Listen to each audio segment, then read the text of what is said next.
नमस्कार। अखिल भारतीय प्रतिनिधि सभा के आज अंतिम दिन पर आयोजित पत्रकार वार्ता में आप सभी मीडिया कर्मी बंधु भगिनियों का पुनः स्वागत है। आज की इस पत्रकार वार्ता में हमारे साथ उपस्थित राष्ट्रीय स्वयंसेवक संघ के अखिल भारतीय अधिकारियों का मैं परिचय करवाना चाहूँगा। हमारे साथ यहाँ उपस्थित हैं श्री नरेंद्र कुमार जी, आप अखिल भारतीय सह प्रचार प्रमुख हैं। श्री आलोक कुमार जी, आप भी अखिल भारतीय सह प्रचार प्रमुख हैं। मंच पर उपस्थित हैं श्री सुनील जी अंबेकर, आप अखिल भारतीय प्रचार प्रमुख हैं।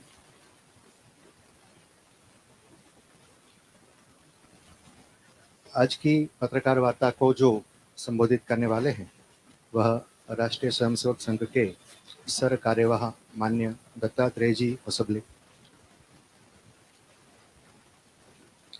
मान्य सर कार्यवाह दत्तात्रेय जी, आप मूलतः कर्नाटक के शिवमोगा जिले के निवासी हैं। आप 1968 से राष्ट्रीय स्वयंसेवक संघ से जुड़े हुए हैं। आपने 1978 से संघ के प्रचारक के नाते सार्वजनिक जीवन का प्रारंभ किया। आपने अखिल भारतीय विद्यार्थी परिषद में लंबे समय तक संगठन मंत्री का दायित्व निभाया। आप 2003 से 2009 तक संघ के अखिल भारतीय सह बौद्धिक प्रमुख रहे एवं 2009 से 2021 तक सह सर कार्यवाह का आपने दायित्व निभाया। वर्तमान में आप राष्ट्रीय स्वयंसेवक संघ के माननीय सर कार्यवाह जी हैं। मैं माननीय सर कार्यवाह जी से अनुरोध करूंगा कि आप उपस्थित मीडिया बंधु भगिनियों को संबोधित करें।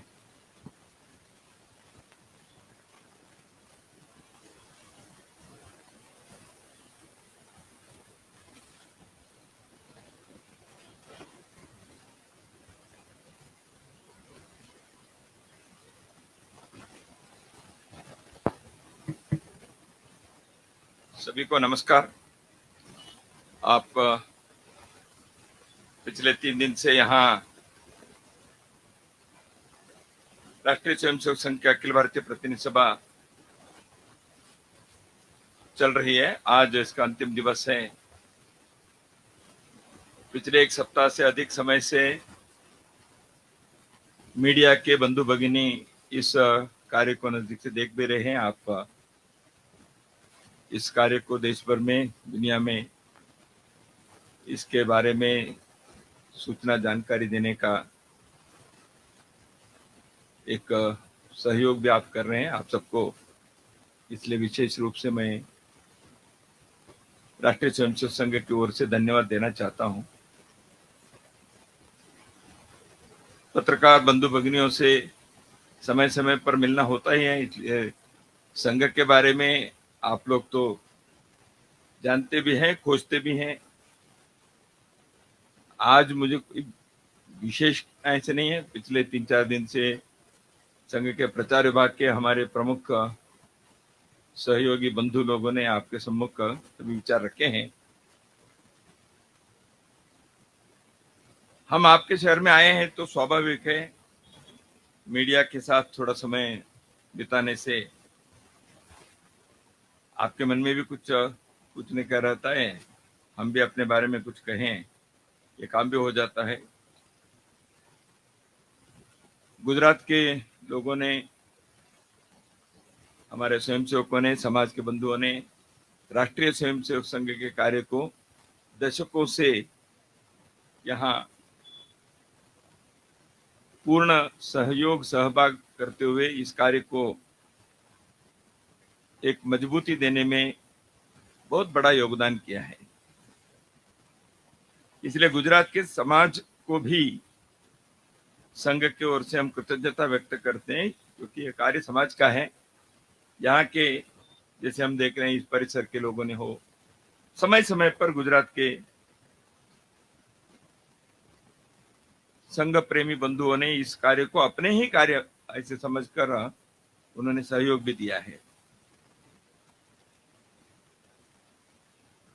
प्रतिनिधि सभा बैठक एक महत्व की होती है क्योंकि बड़ी संख्या में संघ के कार्यकर्ता देश भर से, जैसे यहाँ कन्याकुमारी के कार्यकर्ता भी हैं, मणिपुर के भी हैं, जम्मू कश्मीर के भी हैं, इतने देश के हर कोने से विभाग और ऊपर के स्तर के कार्यकर्ता यहाँ उपस्थित हैं।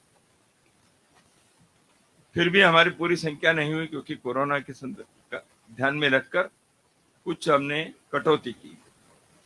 पिछले 2 वर्षों में हमारी इस महत्वपूर्ण बैठक में बहुत कम संख्या में हमने रिवाजी चीजों को पूरा किए।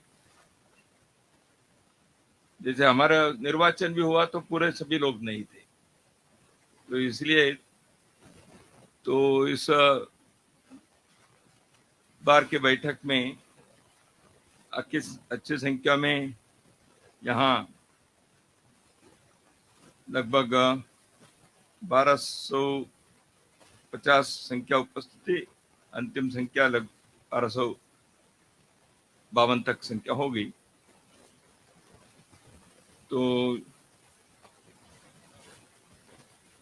संघ के शताब्दी वर्ष नजदीक आ रहा है। हम हर 3 वर्ष में एक बार संघ कार्य के विस्तार, एक है भौगोलिक विस्तार, कार्य के आयामों का विस्तार, इन विषयों के एक योजना बनाते हैं, उस लक्ष्य को लेकर आगे चलते हैं। उसकी समीक्षा हर वर्ष 2 बार करते ही हैं। एक बार सामान्यतः नवरात्रि और दीपावली के बीच होने वाले कार्यकारी मंडल बैठक में और एक बार प्रतिनिधि सभा में। तो अभी हमारे सहयोगी डॉक्टर मनमोहन वैद्य जी ने परसों आपके सम्मुख अपने संघ कार्य के विस्तार के बारे में काफी बातें बताई हैं। अभी देश भर में जो मंडल है उनमें से 50% मंडलों में संघ के कार्य पहुंचा है, दैनिक शाखा या साप्ताहिक मिलन के। तो हम इसको आने वाले 2 साल में पूरा करना चाहते हैं, ऐसे एक लक्ष्य बनाया है। इसके लिए योजना भी बनाई है, इसके लिए पूर्णकालिक कार्यकर्ता भी निकल रहे हैं। संघ कार्य को पूरा करना, बस्ती में भी शहरी क्षेत्र में बस्तियां हैं, तो इन बस्तियों में सामान्यतः की भाषा में वार्ड जो कहते हैं, 10,000 संख्या के जनसंख्या के 8,000 से 12,000 मान सकते हैं। ऐसी जनसंख्या की एक बस्ती, ऐसे हमने जो विचार किया, उसमें भी अभी लगभग 45-50% बस्तियों में संघ की शाखाएं या साप्ताहिक मिलन चलते हैं। आने वाले और 2 वर्ष इस कार्यकाल के है, अभी 1 वर्ष समाप्त हुआ, हम इसको पूरा करना चाहते हैं। संघ कार्य के पूरा करने का हमारा उद्देश्य केवल संख्यात्मक दृष्टि से संघ के शाखा इतनी संख्या हो गई, केवल उस गर्व की बात साधना करने के लिए अपने सारा कार्य नहीं है।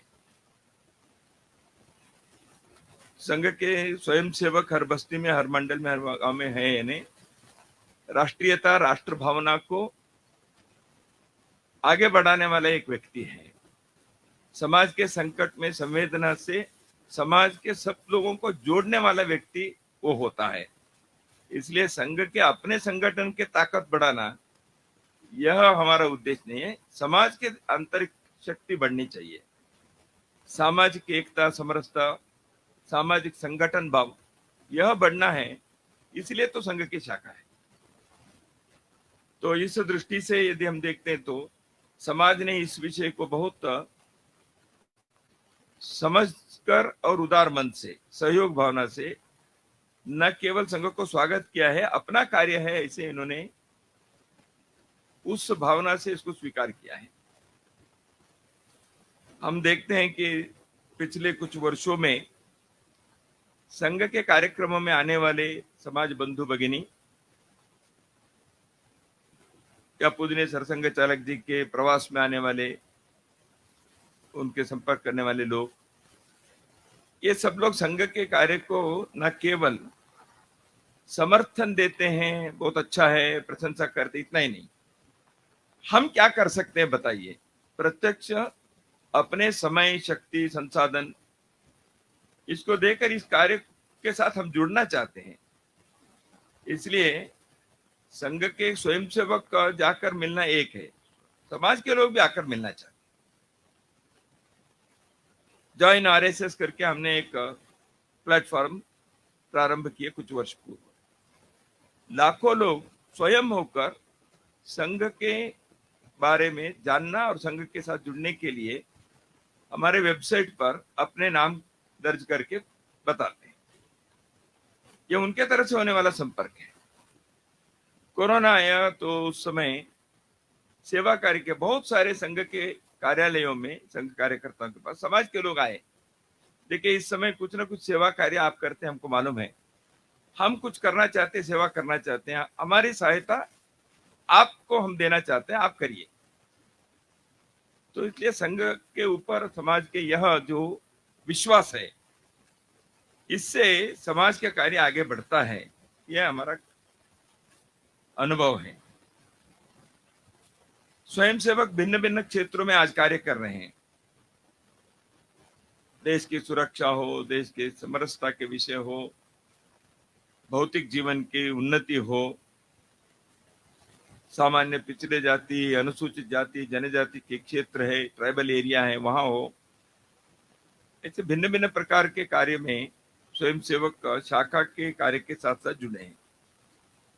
इसलिए समाज परिवर्तन का एक बहुत बड़ा अभियान राष्ट्रीय स्वयंसेवक संघ ने समाज के सहयोग और इन्वॉल्वमेंट के साथ स्वयंसेवकों के पहल से बहुत ही परिणामकारी ढंग से आगे बढ़ाया है।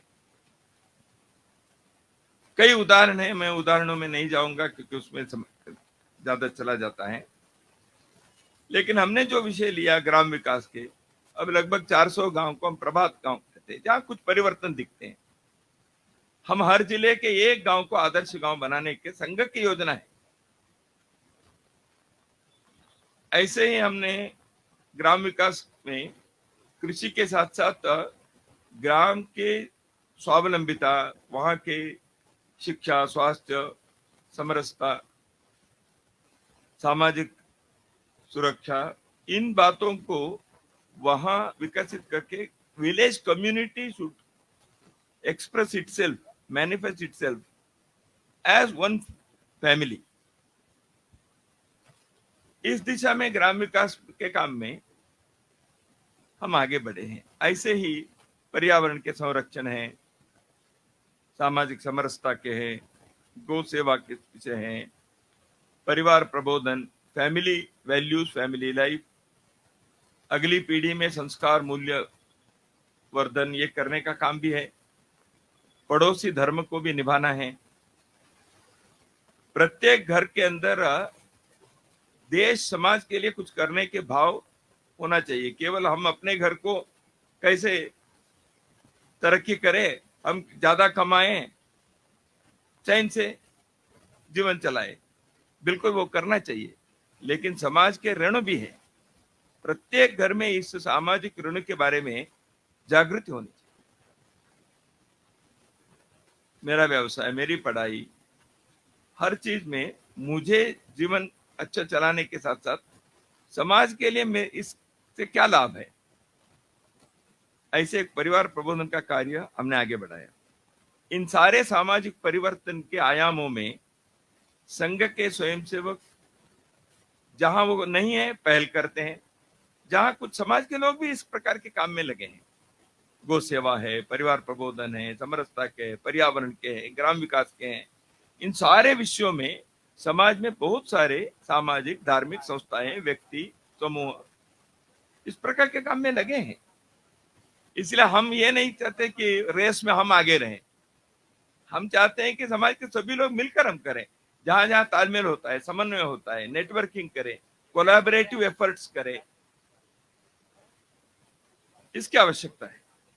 इसलिए हमने अपने जो इस प्रकार के कार्य में, ये केवल एक संगठन के रचना में नहीं कर रहे हैं। We are developing it, evolving this into a social movement, not an within the organisation structure. तो इसलिए इस कार्य को कई बार काम दिखता है, लेकिन पीछे कौन है ये दिखता नहीं है। वही होना चाहिए, ये हमारा आग्रह है। समाज अपने पैरों पर इन चीजों को करना चाहिए। नागरिक बोध का एक विषय है सिविक सेंस के। अपने देश में स्वच्छता के बारे में पिछले 5 वर्षों में जैसे भारत के माननीय प्रधानमंत्री ने एक विषय को सामने रखा तो देश ने उसको अपनाया। ऐसे नागरिक बोध, सिविक सेंस, इस विषय के बारे में हमारे देश में थोड़ा से कमी दिखाई देती है। उसको ठीक करना चाहिए, सबका प्रयत्न है। ऐसे समाज परिवर्तन के विभिन्न कामों को सज्जन शक्ति को जोड़कर करने के एक विचार जो चलता है, उस विषय के बारे में यहाँ हमने चर्चा भी की।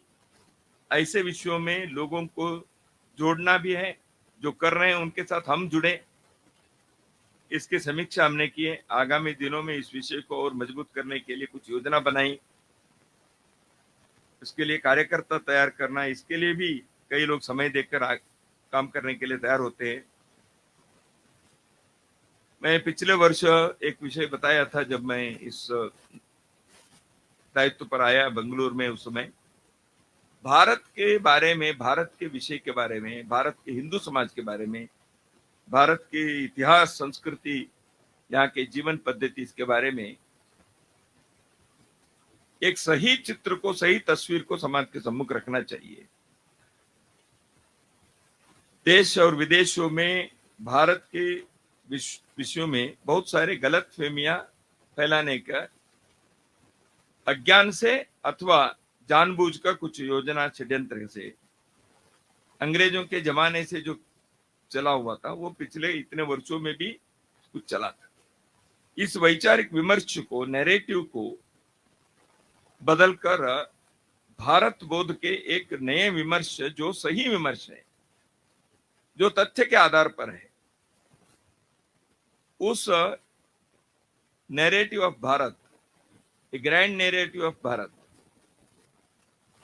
इसको आगे बढ़ाना है तो उसके लिए समाज में बहुत सारे लोग, स्वयंसेवक केवल नहीं, बाकी लोग भी इस विषय के बारे में अपने विचार व्यक्त कर रहे हैं, शोध किए हैं, ग्रंथ पुस्तक लिखे हैं, देश विदेशों में उनके विचार प्रकाशित होते हैं। ऐसे एक बहुत बड़ा तबका है, जैसे मैंने कहा, उसके नेटवर्किंग, कोलैबोरेटिव एफर्ट, इसमें भी हम करेंगे तो भारत के नैरेटिव को, वैचारिक विमर्श को मजबूत करने का, उसको प्रभावी बनाने का एक कार्य हम आने वाले 3-4 वर्षों में विशेष प्रयास करते हुए इसको करने का निर्णय किया था। उसको, उसके बारे में भी यहाँ विचार किए। उस दृष्टि से एक विशेष उद्बोधन भी यहाँ सबके सामने रखा गया। वर्तमान वर्ष स्वाधीनता के अमृत महोत्सव है। 75 वर्षों में जो तरक्की किए हैं, जितना करना चाहिए थे नहीं किए, इसके विमर्श, इसके विश्लेषण ये होगा ही, होना भी चाहिए। लेकिन स्वतंत्रता आंदोलन 150 वर्ष अंग्रेजों के खिलाफ, उससे पहले भी विदेशी आक्रांता जब आए तब से हमारे यहाँ एक आंदोलन, एक संघर्ष हुआ। वो सर्वंकष था, सर्वव्यापी था, समाज के हर तबके के लोगों ने किया, देश के हर कोने से उसके बारे में आवाज उठी। लेकिन सभी चीजें वो दस्तावेज में खोजने पर मिलते हैं, लोगों के पास जाकर बात करने से सत्य, लेकिन कई चीजें दबी गई, कई चीजें सामने नहीं आई। इसलिए यहाँ के वैज्ञानिक भी, यहाँ के उद्योगपति भी, यहाँ के सर्वसामान्य व्यक्ति भी, सबने स्वतंत्रता आंदोलन में किसी न किसी प्रकार से, पुरुष महिला सब, उनके योगदान है। और उनके योगदान का केवल अंग्रेजों को या विदेशियों को यहाँ से भगाने तक सीमित नहीं था। भारत के बारे में उनके एक चित्र था, एक सपने उनके सामने। The entire freedom movement of Bharat was invariably associated with a grand dream of prosperous Bharat, united Bharat. Bharat के स्वतंत्रता सेनानी के महानायक, नायिका जितने भी थे, उन सब ने भारत के बारे में उनके एक चित्र भी उन्होंने सामने रखा। क्या उस चित्र को पूरा करना, उसको आवश्यक वर्ण रंग देना, उसको एक सजीव चित्र के नाते यह कार्य वर्तमान पीढ़ी को करनी चाहिए।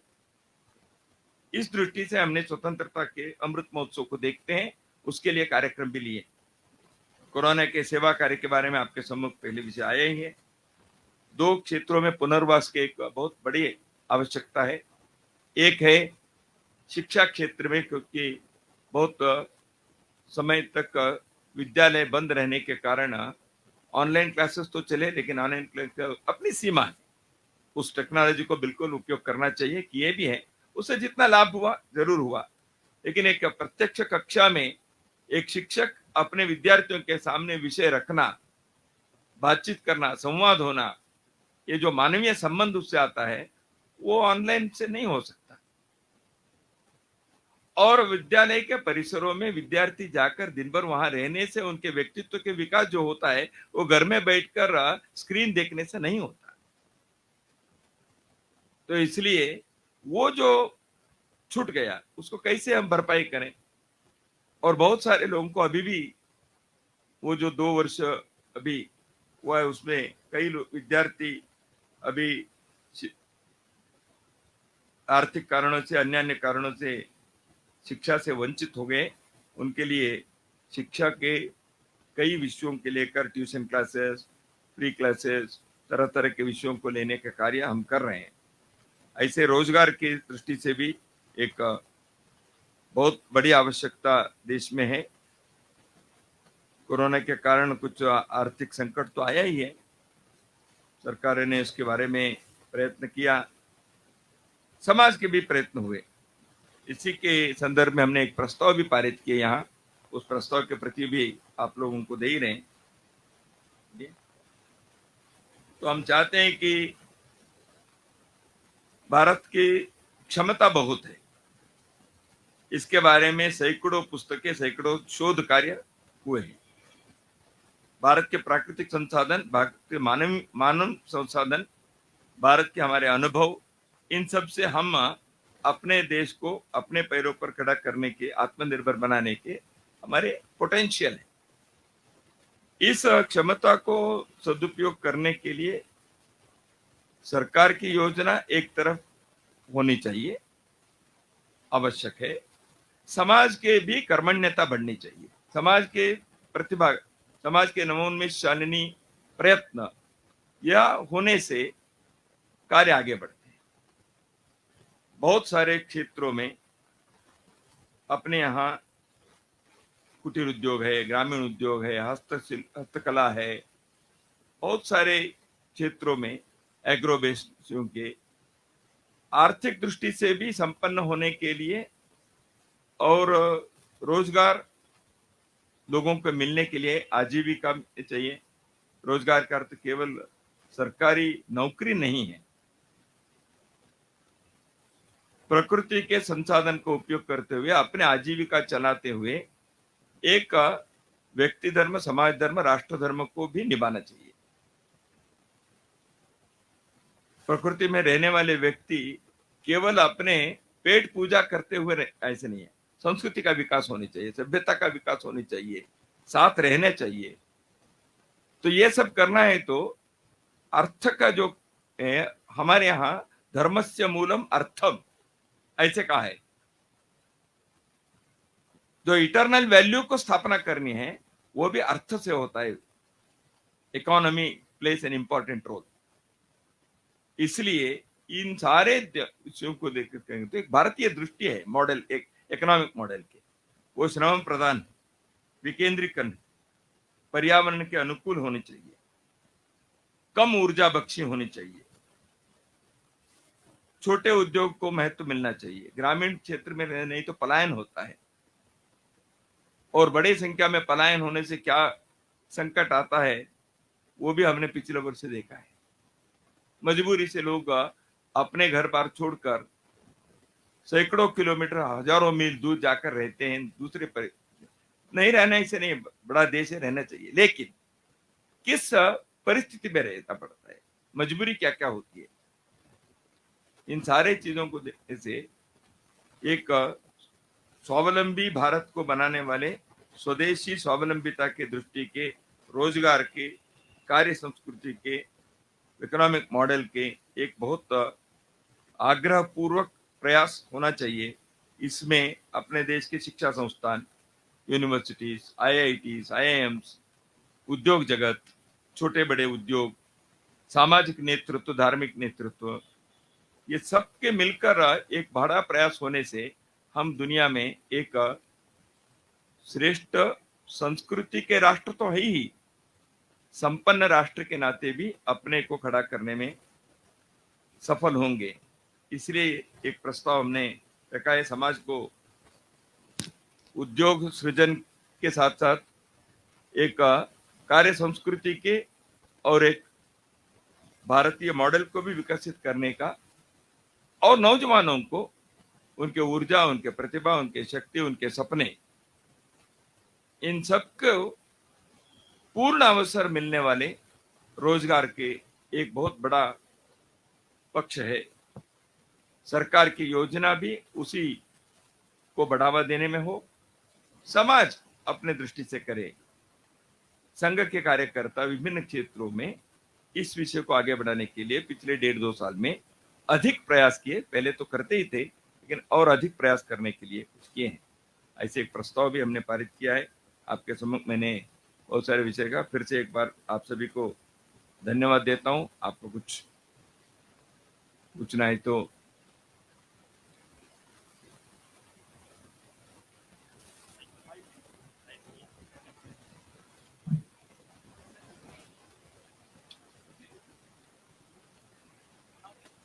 हेलो दत्तात्रेय जी, जो एक एनुअल रिपोर्ट हमने रखा है संघ की बैठक में, उसमें ये बताया गया है कि धार्मिक स्वतंत्रता के नाम पे संविधान में धार्मिक स्वतंत्रता की आड़ में कुछ समाज के ऐसे लोग हैं जो सरकारी मशीनरी में घुसने का प्रयास कर रहे हैं और धार्मिक स्वतंत्रता की आड़ में कट्टरता बढ़ रही है। वो क्या है, जरा बताएंगे? मैंने कहा है, शायद उसका पिछले 2 महीने 4 महीने में जो देश में हुआ है लोगों को मालूम ही है। धार्मिक स्वातंत्र का अर्थ समाज के कुछ अनुशासन है, तो उसको अभी उदाहरण के लिए हरियाणा में आरती करने के लिए जो आग्रह किया तो सड़कों पर आए तो झगड़े हो गए। नहीं, हमारा धार्मिक स्वातंत्र है ऐसे कहने से नहीं होता। या स्कूल के यूनिफॉर्म के लिए कुछ वहां किसी ने नियम बनाए हैं, तो हम नहीं करेंगे ऐसे कहने से नहीं होता। धार्मिक स्वातंत्र सभी को है, वो कहाँ उपयोग करना, कहाँ अनुशासन करना, ये एक इसके संतुलन बिठाना पड़ता है। ठीक है, सभी को धार्मिक संविधान के हाथ में करने से नहीं होगा। इसी दृष्टि से समाज में इसके एक मंत्र चला ही है। इसके समाज में शांति से, संतुलन से, एक कोएग्जिस्टेंस से रहना है, तो इन सारे विषयों के लिए कौन सी चीज को कहाँ आग्रह करना। धार्मिक विषयों का आग्रह करने से सामाजिक ताना बाना या सामाजिक अनुशासन जो एक शिक्षा संस्था ने किया, समाज ने किया, उसको भी बना कर रहे हैं। ये सबके लिए है, कोई एक ने किया दूसरे के लिए अनुमति देना ऐसे नहीं है, सभी के लिए समान रूप से। एक विशेष समुदाय जो है वो सरकारी मशीनरी में विस्तृत रूप से घुसने की उसकी योजना है। ऐसे हमको कुछ इधर उधर जानकारी मिलती है।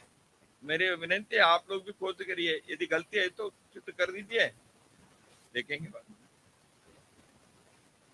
है कि नहीं, आप भी देख लीजिए ना।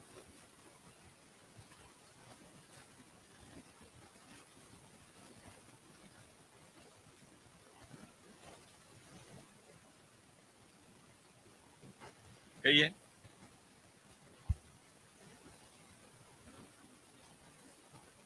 अच्छा, मैं क्यों चाहिए?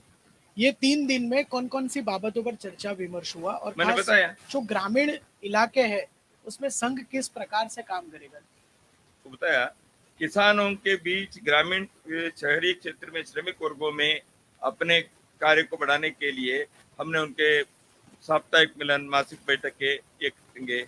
ग्राम विकास को तो एक होता ही है, वो तो कार्य मैंने बताया। उसके अतिरिक्त संघ के शाखा कार्य ग्रामीण क्षेत्र में मैंने बताया 50% मंडलों में आज संघ के शाखा पहुंचे है। इसका अर्थ वो सब ग्रामीण क्षेत्र ही है, नगरीय क्षेत्र नहीं है। गांव-गांव में संघ के स्वयंसेवक हैं। वहां मैंने 5 विषय भी बताया, सामाजिक समरसता, शिक्षा, स्वास्थ्य, सामाजिक सुरक्षा। इन विषयों के संदर्भ में वहां के लोगों के लिए एक संगठन भाव, राष्ट्रीयता, इसको वहां उद्दीपित करना चाहिए। इसलिए संघ के कार्य शाखा द्वारा ये सब होता है और स्थानीय लोगों से वहां के सांस्कृतिक मूल्यों को, वहां के एक ताना बाना को बनाए रखना, यह संघ के स्वयंसेवक जहां जहां पहुंचे वो करते हैं। तो इसलिए ग्रामीण क्षेत्र में किसान, कारीगर, ग्रामीण क्षेत्र में रहने वाले लोगों के उस प्रकार के कार्य होना चाहिए। नगरीय क्षेत्र के कार्य में थोड़ा फर्क होता है क्योंकि नगरीय से जीवन शैली अलग है, तो दोनों को ध्यान में रखकर संघ के कार्य। सर, विनोद बंसल जी ने अयोध्या में कहा है कि बजरंग दल के 275 वॉलंटियर्स को मार्शल आर्ट और जूडो की अलग ट्रेनिंग दी जा रही है ताकि हिंदू समाज पे कोई खतरा आए तो वो पहले से तैयार रहें। क्या कहना चाहते हैं? बजरंग दल से पूछिए, मैं तो संघ ने किया है तो बताऊंगा। योजना होगी वो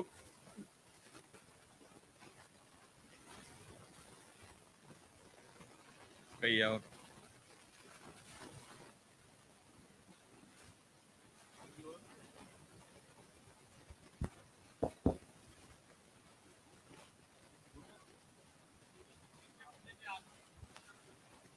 लोगों की भूमिका है।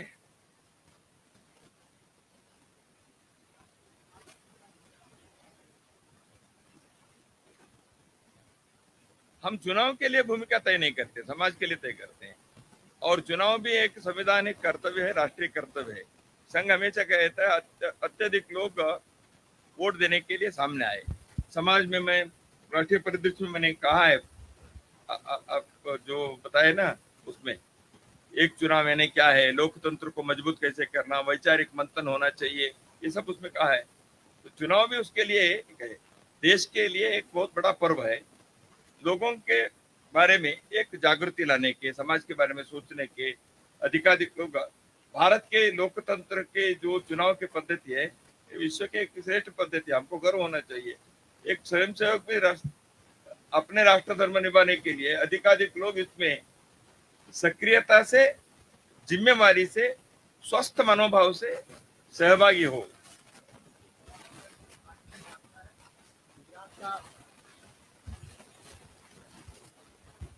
गुजरात के वापी में सेंट मैरी स्कूल में 2 बच्चों ने जय श्री राम कहा, तो उनसे वहां पे शिक्षकों ने माफी पत्र लिखाया है। क्या कहना चाहते हैं? तमिलनाडु में लावण्या ने आत्महत्या की, क्यों हुआ आप सब जानते हैं। तो इसलिए मैंने वो कहा, तो आपने वो इसीलिए प्रश्न पूछा। अनुशासन को ये जो करते नहीं, इसलिए जय श्री राम करने से ये होता है तो उसको स्वातंत्र नहीं है क्या? जय श्री राम हिंदुस्तान में सिया राम कहना एक अभिवादन की पद्धति है। इस पद्धति को भारत में आने वाले विदेशी लोग भी कहते हैं। तो इस पद्धति को कोई कहता है तो ऊपर करेंगे, तो वहां के समाज के लोग गुजरात में ही कर रहे हैं, तो पालक, उनके अभिभावक, वो सब वहां जाकर पूछे, बात करें। ऐसे इसीलिए काम है, भारत के जो यहाँ के सांस्कृतिक परंपरा के विरुद्ध यहाँ के कोई चलता है तो उसका समाज सहन नहीं करेगा, स्वाभाविक है। धन्यवाद। आप सभी यहाँ हमारे निमंत्रण पर आए। सभी के लिए भोजन की व्यवस्था है, सभी से अनुरोध है कि भोजन लेकर अवश्य जाए। धन्यवाद। बहुत बहुत धन्यवाद। आपके सहयोग आगे भी रहें, ऐसी प्रार्थना है।